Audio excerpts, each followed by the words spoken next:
Myth number 3 is Genesis 1 and 2 provide two different accounts of creation. At first blush, this may seem to be the case, but taking a careful look reveals something different. First, both of these chapters are inspired and historical. At least Jesus believed so when he quoted from both Genesis 1 and 2 in Matthew 19. Next, we need to understand how Genesis is laid out. While our Bibles today break Genesis into 50 chapters, the original text is actually broken into 11 sections called toldots, which mean to bear or to generate in Hebrew. Genesis 1 provides the introduction, the overview of the creation of the entire universe in 6 days, which precedes the first toldot that begins in Genesis 2 verse 4. These are the generations of the heavens and of the earth. Genesis 1:1 through 2:3 provides a complete overview of the 6 days of creation in a stepwise way, with each creation day starting out with God said, followed by his creative works on that day, then concluded by there was evening and morning and a mention of the numerical day. Genesis 2 is not concerned with the steps of the overall creation account, but rather focuses on the events of day 6, including the creation of Adam, the Garden of Eden, and its river systems. Adam's instructions for the garden, naming the animals, the creation of Eve, and the institution of marriage. None of these details are in the first chapter of Genesis. They are saved for the second chapter that sets the stage for the third, which is the fall of man and the curse of sin, both of which happened in the garden. The second chapter also does not mention important creation events from the first chapter, such as the creation of earth, atmosphere, oceans, sea creatures, land, and the sun and stars, showing that it was not attempting to be a second account of creation.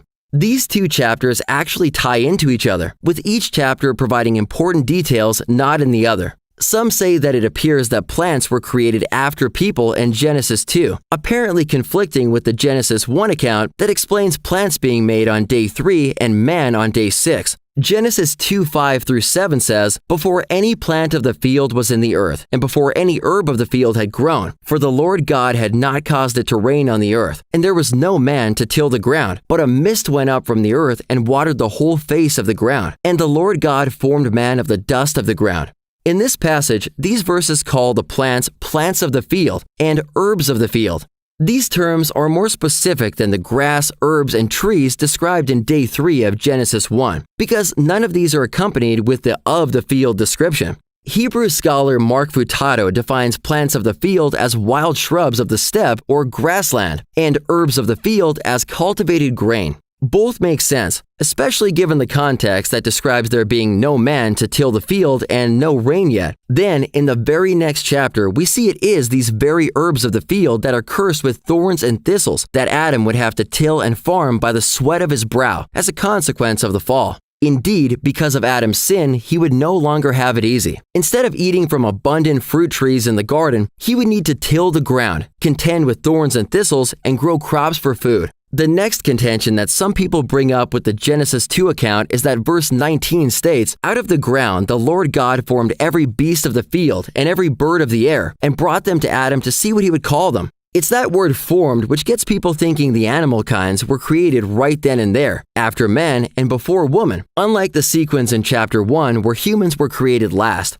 So, were the animals created after Adam? Actually, they weren't. The verse is simply stating the source and the origin of the animal kinds, which were formed out of the dust and spoken into existence by God. Also notice that God put Adam in charge over all the animals, taking dominion over all of creation.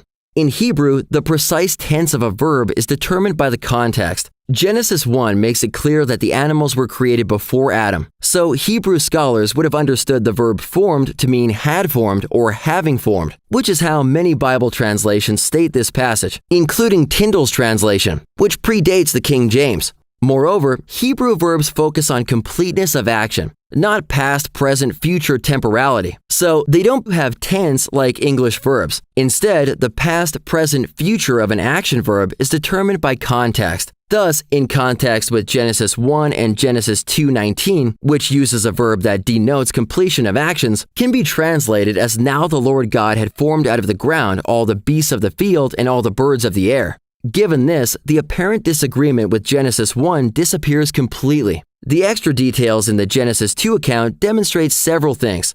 First, the account affirms Genesis 1 in every way, without contradiction. Second, we find that Genesis 1 and 2 are complementary rather than contradictory. Chapter 1 may be understood as creation from God's perspective. It is the big picture, an overview of the whole and the sequence of God's created works: light, atmosphere, vegetation, sun and stars, birds and fish, mammals and man. Chapter 2 views the more important aspects from man's perspective and expounds upon Day 6 events with details like the names of the first man and woman, their relationship with creation, where they were first placed in the Garden of Eden, naming the animals, and setting the stage for the events that would later occur in the garden.